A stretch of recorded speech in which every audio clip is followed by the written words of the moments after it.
Hello, and welcome to Industry Elites. On this podcast, Industry Elites' very own Natalie and Vicki are going to be interviewing business owners and individuals who have made their mark in their respective industries.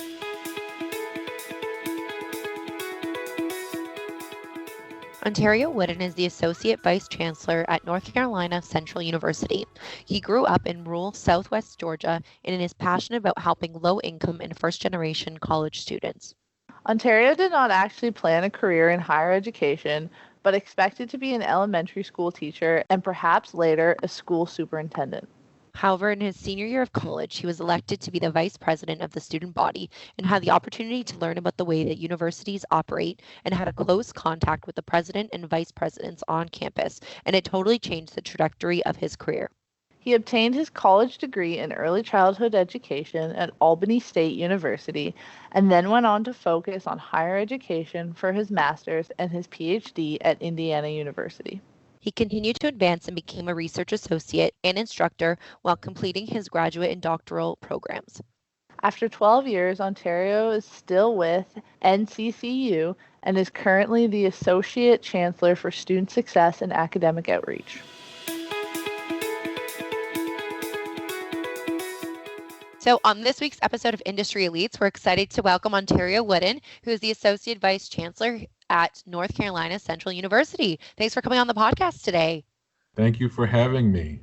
Ontario, as we ask most of our guests lately, it's been a common theme that we're discussing, but how has COVID affected you personally and professionally? Are things opening back up where you are now, or are things locking up again? For us, it's locking up again, so we don't know how it is for other people. Gotcha. So the answer to that question depends on how much time you have. COVID, totally reshaped my life. So I'll talk about the personal first. My wife and I found ourselves in a situation where we were both working from home. She took my office, so I ended up at a table downstairs.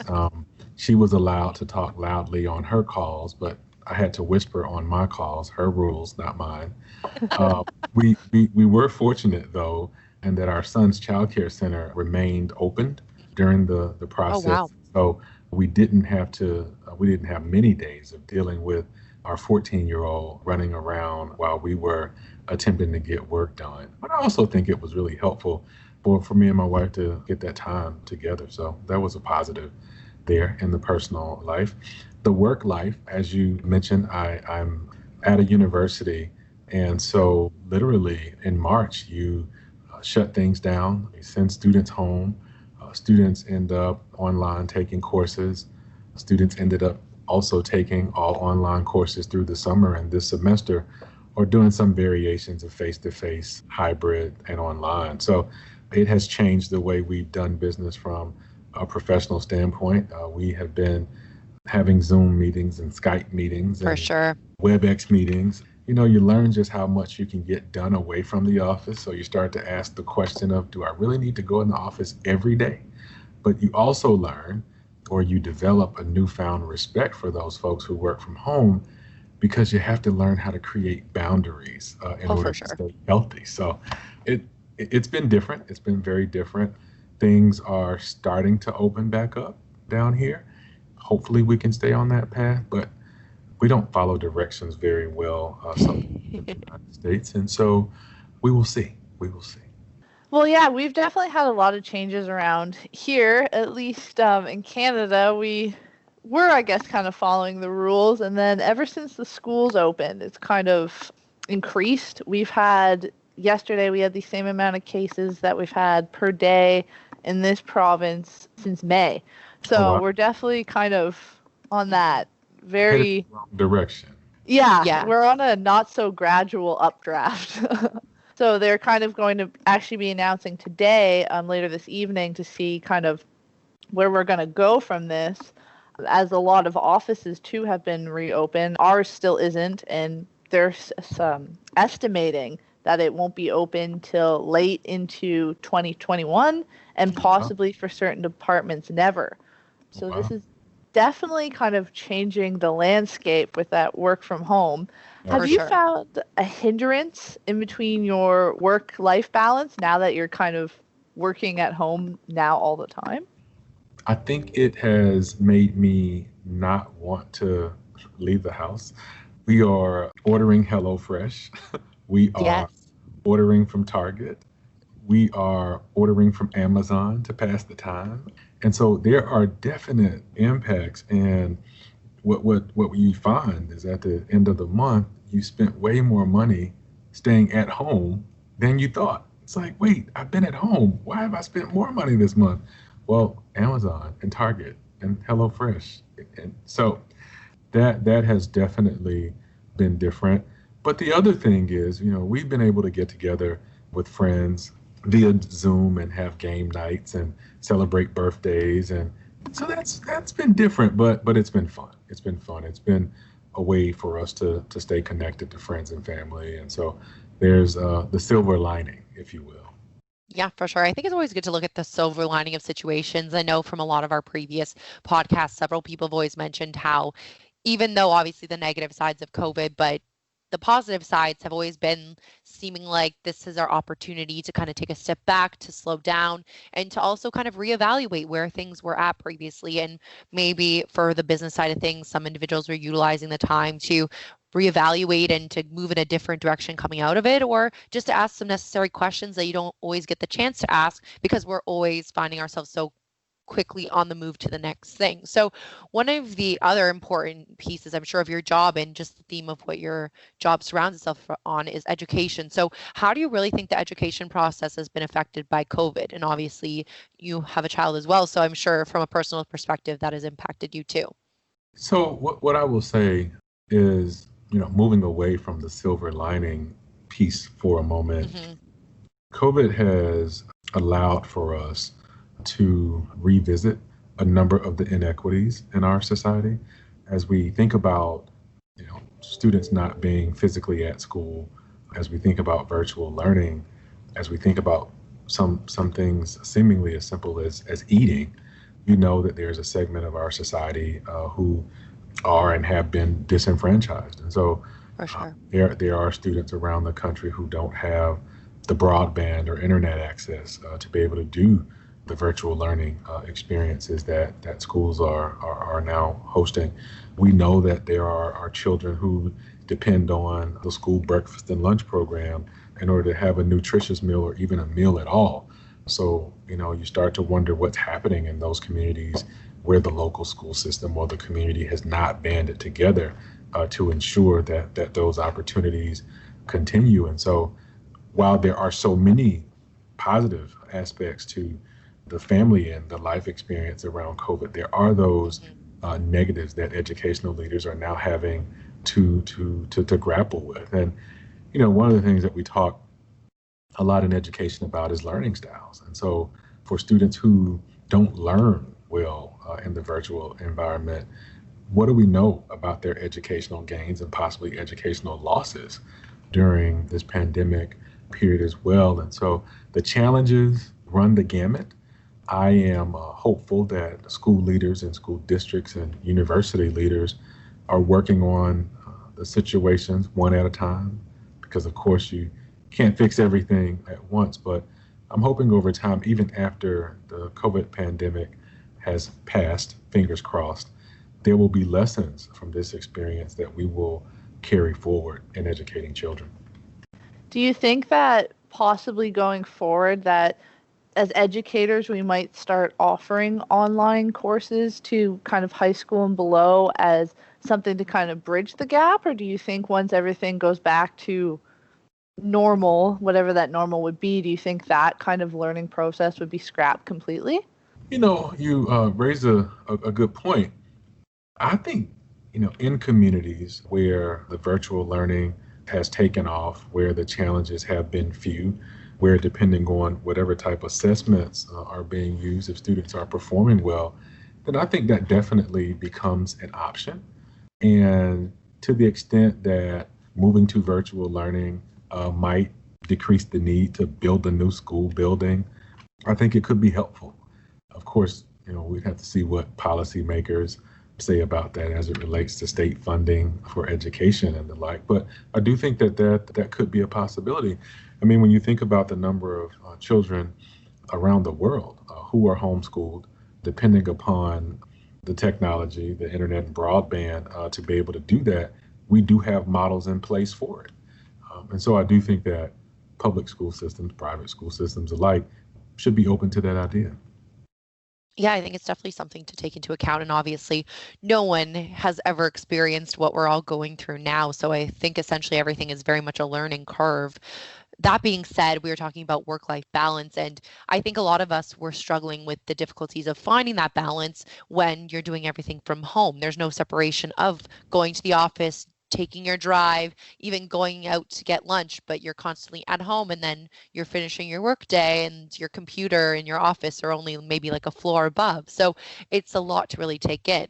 And then if we're having difficulties, I can only imagine students with online learning, how much difficulties there obviously surrounds that, just in the learning sense of things. So do you think that there's the chance that students will be able to excel in that, or is there just too many gaps? Well, I mean, one of the things that we do at many stages in the educational process is do individual assessments. And so I think as it relates to determining whether students are gaining or whether students are losing will be something that will have to be assessed on an individual basis. I think in cases where there are students who are doing well, students who are gaining, then, hey, there's a lesson learned. I think in the spaces where students aren't doing well, we start to find where we need to redouble our efforts. And what we do know is, for the most part, that's going to be in urban and rural areas alike. No, that's definitely something, again, I think it's a consideration factor, right? Because looking at, I think for university students and college students, online learning is something that's very much integrated into the curriculums and everything that follows that. But I can imagine that anything younger, even like high school or elementary students, it probably includes a lot of parents or adults or even like older siblings involvement just to be able to help them get over maybe some small hurdles that they might be having. So if there's already some difficulties there, or like they don't even have computers, or whatever obstacles they have to overcome in a home sense, I can probably see how that would be extremely difficult. Well, you raise a good point. I mean, think about the children who don't necessarily have a parent or a guardian who's capable of helping them to do those types things, or able to provide that type of support. So definitely that provides challenge for them as well. I will tell you that the students who are in K-12 and the students who are in college now, they grew up on the technology. That's true too. I think that, even pre-COVID, these students had adapted well to technology and were open to learning in a number of different learning environments. I think what happens is that when you throw everything in the online or in the virtual space, there are a number of things that interact at the same time. So now my entire class schedule is online. I am no longer able to connect or hang out with friends at school, after school, the way that I used to. I'm stuck in the house with parents and loved ones, and that can get contentious at times.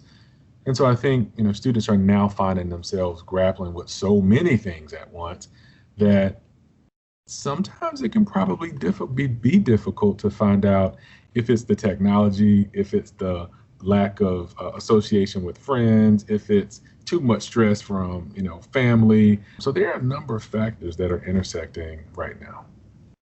I don't know if you're familiar with, but a couple weeks ago, there was this video that went viral where these two little girls, I believe it was outside Taco Bell, they kind of set up camp. No, hear me out.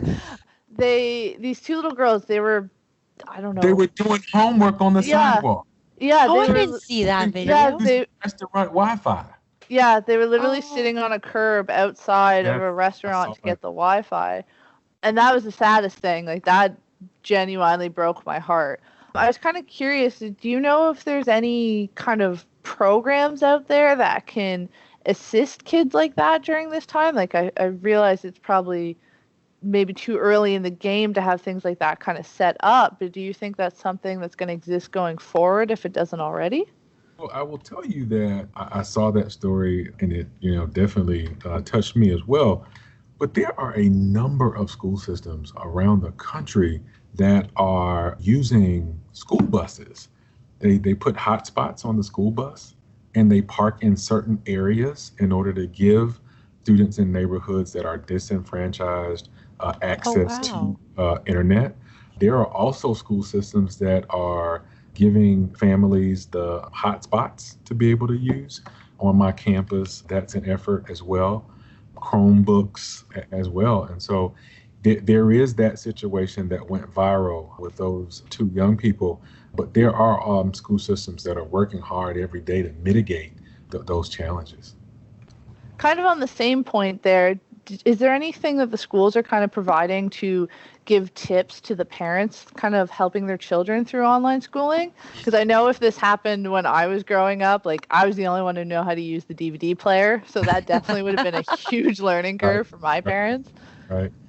So most colleges and universities have an office of parent and family programs, or they have a family support office. And, so those offices are definitely in high demand now as families try to work through challenges associated with COVID, with their students being on campus and the parents being at home, or even with their students being at home virtually. So there are some support systems in place for families through those offices. And even if those offices don't exist on campuses, offices of student affairs, colleges and universities are very well equipped to support families through these processes. In K-12 schools, many of them have family relations offices or parent and family relations offices that help to work through some of the challenges in crisis times. And so I will say that I'm sure that many of these offices are working overtime in order to support families through this difficult period. And so, one of the things that is a foundational part of the educational process is the involvement of families, is the involvement of communities, because it really does take a village to raise and to educate a child. And so I'll say that most educational organizations were prepared to deal with that side of things. Well, I mean, that's good that things were already in place, because I think having to start with everything completely from scratch would be completely overwhelming, more so than, yeah, exactly. Like that would be its own pandemic, I'm sure. Yes. All on its own. So one of the things that we've actually talked about, Vicki and I, before is, it sounds, I guess, minimalistic in the sense of everything we might be going through in the world, but starting college and university and being a first year, having that experience and just having those certain tools that we were offered kind of starting our first few weeks of school, that's not something that a lot of those students are getting to experience. So I was wondering, maybe at your university you can explain some of it, but what are you guys doing in terms of having students getting to feel that sense of belonging when entering into their first year and first few weeks? Well, I'll tell you, I perked up when you use that phrase, sense of belonging. Sense of belonging is a foundation of college student success, student retention, and student graduation. Depending on the state that the university is in, there are state limitations on the number of students who can gather in a particular space at a time. I know on our campus, we are planning activities for students, social activities, wellness activities, definitely around those caps and those limits. Student leadership, so student government associations, student activities boards are also involved in that planning process. This was an occasion where we had to step back and learn from students. Yeah. So our students are teaching us how they socialize and how they have fun in this environment. A few years ago, there were these things that took off. I think, were they called silent parties or something? Oh, okay, yes. You go into a room, put on the headset, yeah. Everyone have their headset on, and they'd be dancing, and they'd be at a party. Mm-hmm. Well, given COVID, now is the perfect time to pull that activity out. True. And so there were things that were going on before COVID that students are still able to do. Remember, Facebook kicked off in a college dorm room. And so students had also developed or have been able to develop their identity or an alternate identity in the social media space for a few decades now without having interaction with other people. And so there are things that college students have been doing for a while now that have allowed them to remain connected and develop some sense of belonging in a space, even before we thought about the challenges that not physically being able to see each other or touch each other, kind of reared their heads with COVID. So we're using some of those old things that we already had, integrating some of the new things with the goal of supporting students as they learn in a number of different modalities. So whether you're taking all of your classes online, whether you're taking all of your classes face-to-face, whether you're doing some hybrid combination of online and face-to-face, there are appropriate social activities and more being developed over time as we get better at it to help students feel that connectedness and that sense of belonging on campus. Yeah, for sure. What are some tips that you would want to share with students to make sure that they are going to be successful in this kind of new normal online space? I think that one of the things that students need to always work to do is to remain calm, find a place to do some meditating, to do some mindfulness activities, but to create a space where they can find some sense of equilibrium, because that always helps. The other thing I'd say is, have the confidence that you're going to get through it and that you're not going through it by yourself. Connected to that, I'd say ask for help, whether, that's help from a family member or a friend or a university administrator. Again, they're not going through this alone. We're all trying to work through feeling connected to something or someone. We're all trying to work through, how to make sense of life, spending so much time in front of the computer screen and the TV screen. So asking for help definitely helps. And when all else fails, like sometimes you just need to get out, take a breather, go for a walk, get on a bike, do some exercise. But yeah, definitely taking care of your own mental health, your personal health is a foundation, but always being willing to ask for help. Yeah, that's definitely a big piece of it, is the asking for help part. And I think that sometimes people do have difficulty asking for help. And obviously there's no shortage story on anxiety and mental health issues that have come across for individuals now, especially during COVID, right? It's only kind of increased. So is there specific items in place already to help really students through like any mental health issues or anxiety? Because I know there is, like, when we're in university or college, you could obviously go see the counselor and you have that chat with them, and obviously they would help and check in on you. So is that same interactions interchanged to an online basis as well? Well, absolutely. And so right now on our campus, you can actually get that service both ways. You can you can do counseling face to face, or you can set up a virtual appointment. And so that support service is still there. We are also offering online tutoring services from this company called Upswing. And so students are able to get online tutoring via Upswing. We're also providing online student support services, so that kind of academic coaching, academic counseling piece in the virtual environment as well. And so what we've really done is an audit of our support services across campus, and to the extent possible, converted, most if not all of that work to the virtual environment. So having a camera phone or a camera on your laptop or a camera attached to your desktop keeps you totally connected to all of the services. That's crazy. At the same time, obviously it's worked to be beneficial, and it's proven that we've essentially needed all of those tools in order to keep successful and keep integrated within society. And I guess looking back on it, like a lot of the times Facebook always had groups made for different classes. So if you had like discussions, you'd always have your Facebook friends added from your classroom. So yeah, I guess we stop and realize how integrated this all really was prior to even really needing it, I guess. Oh, absolutely. One of the things that, if we take a step back to think about, before COVID, and I don't mean to use this, loosely or in any type of flippant way, but lots of us ended up in situations where we developed some codependence, if you will, on friends, on teachers, on a particular location on campus. And now that we may not have that physical connection as much, as we used to, the technology really does allow us in some ways to continue to have those connections. And so with all of the challenges that COVID has brought about, that even the technology has brought about, being able to pick the phone up and FaceTime my wife or FaceTime a friend really does calm things down a bit when everyone is feeling so isolated at this time.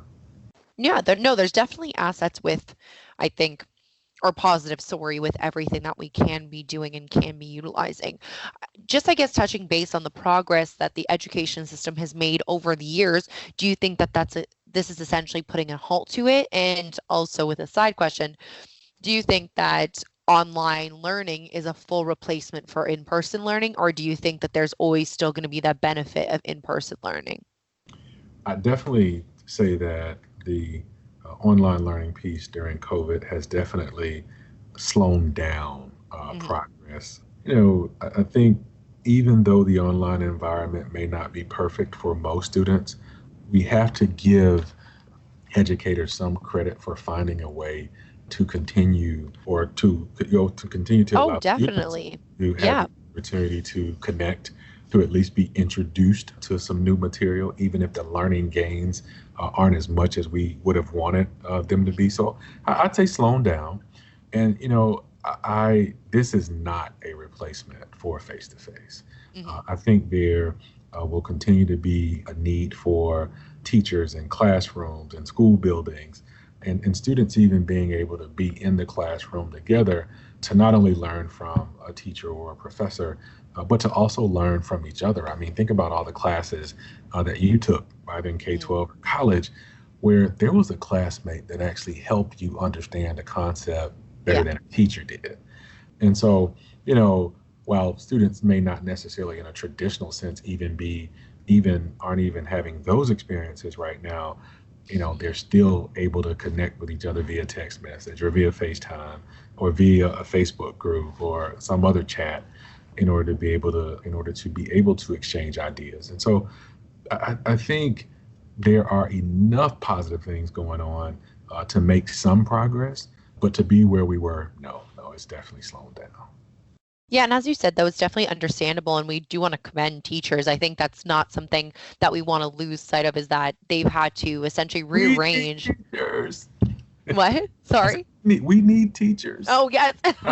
Exactly. I think some of the teachers get a little bit of heat, but then when I have to think about putting myself in their shoes and taking on that role, it would be really difficult to do because you've learned your job a specific way. And obviously, yes, we've all had to adjust the way we do our jobs, but essentially we're still doing the same task pretty much, right? Like we're answering our emails, we're getting on phone calls, like instead of meetings, you're just having them over the phone or on Zoom. But now like you're trying to connect with children and really teach them something that's going to impact their like trajectory line, if that makes sense. And if you could say that for a person aspect. But one of the things that you touched on was building the relationships in general. And obviously something that is important in college university is building relationships with your professors. So some of the things we touched on before and that we've heard from students is that, or I've also experienced, is you're wanting to build those relationships with teachers and professors because if you're wanting a letter of recommendation or if you're needing some extra help or an extra hand with things, having that relationship with a professor is obviously key. So do you think it's easier now? Because I know that was always intimidating for myself and for other students. Okay, we don't really want to go actually talk to the prof, but maybe if I could just send them an email. So do you think that's kind of hopefully going to help them and get that relationship built, or you think that it's not really going to connect as well? Well, let me just tell you, I think that building relationships is the foundation of this whole idea of sense of belonging, especially on college campuses. As I tell my colleagues, the R in relationship is the R in student retention. And so there is some connection there. I feel very badly for professors right now, because imagine all of the requests are coming via email or text chat right now. So students would walk out of the classroom and ask a question or ask a question walking in. Now, all of those things are coming through, or for the most part, via a text, a chat, an email. Mm-hmm. And so I think it's made it easier for students to reach out to ask for that recommendation. Maybe a little too easy.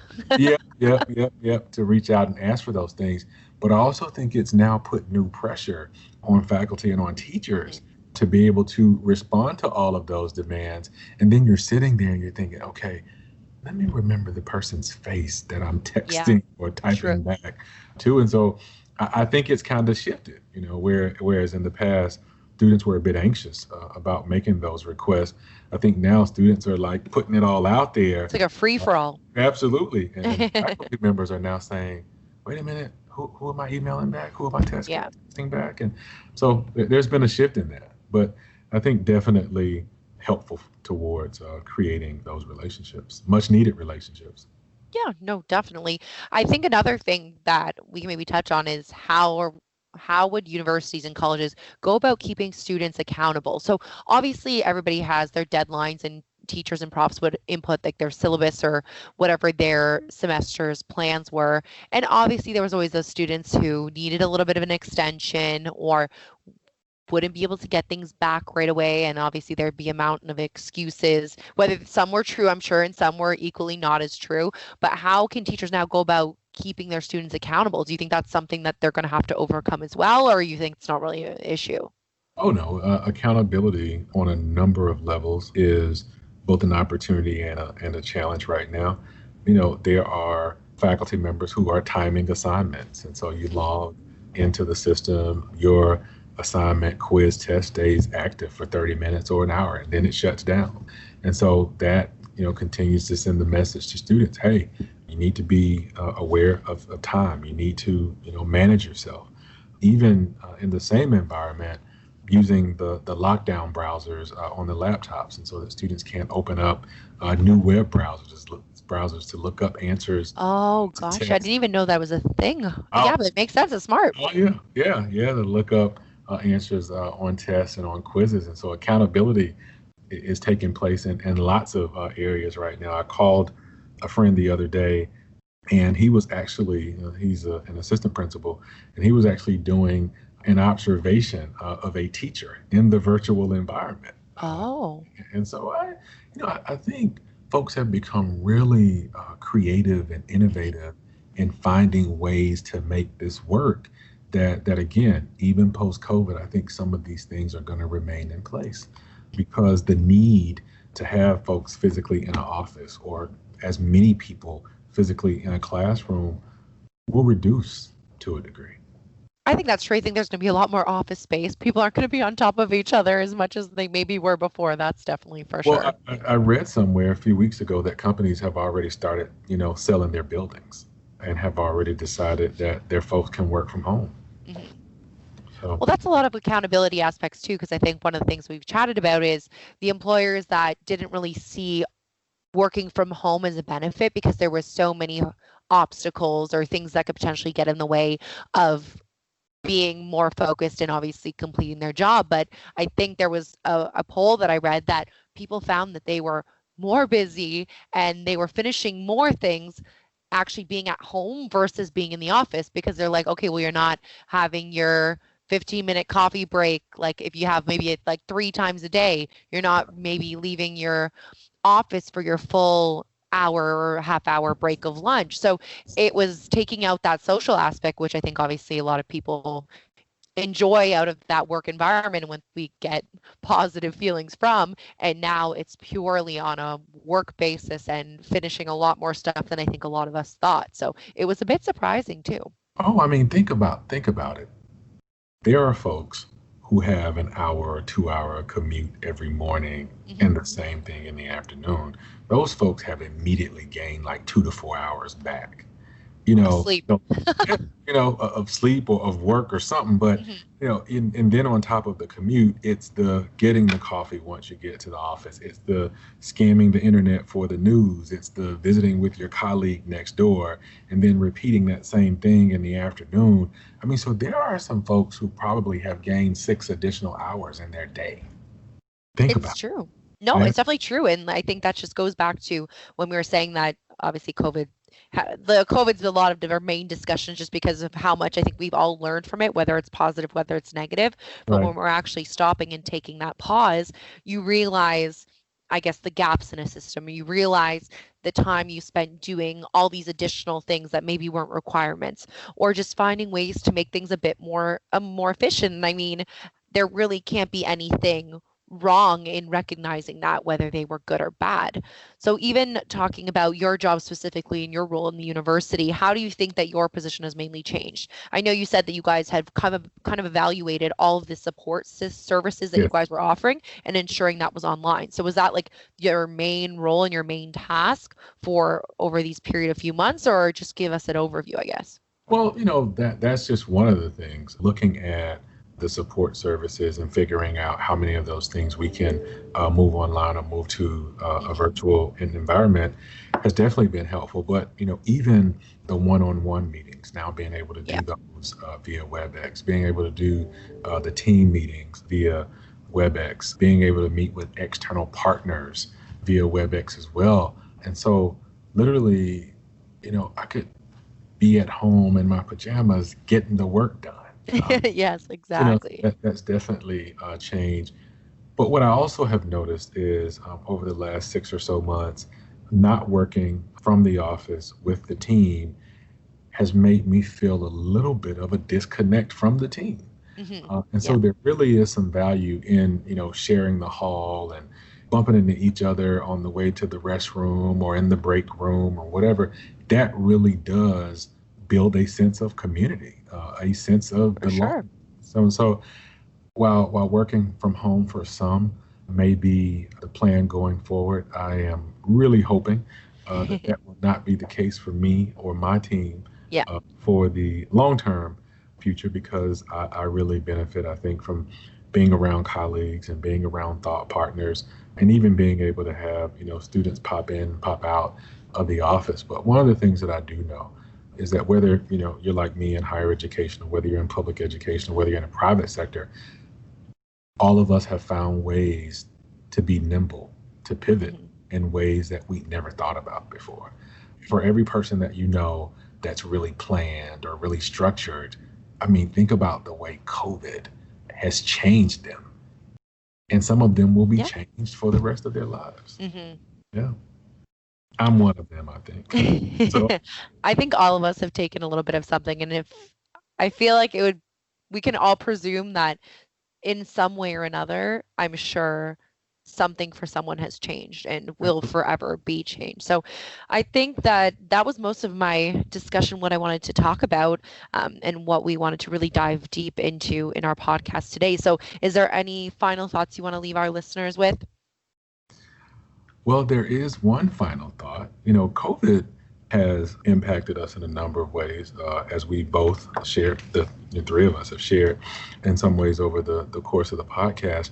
But COVID has also allowed for us in many ways to advance ourselves professionally. And so I have taken on a new role at another university. And so I am now the provost and senior vice president for academic affairs.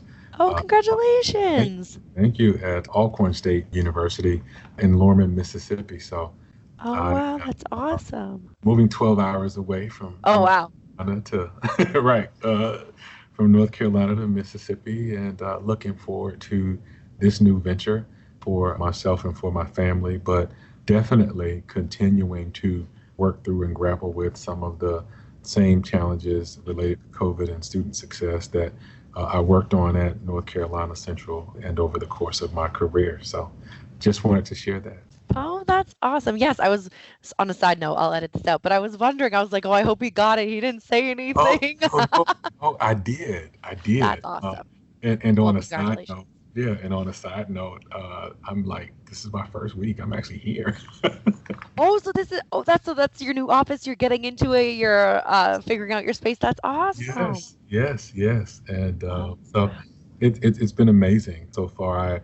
A hurricane came through the oh, South last week. And so oh my I gosh. started down on Friday, and I'm on last Thursday. And I got in on Friday, got to visit with some folks in the office last Mhm. Friday afternoon, and I'm temporarily living on campus. So I'm here with all the act.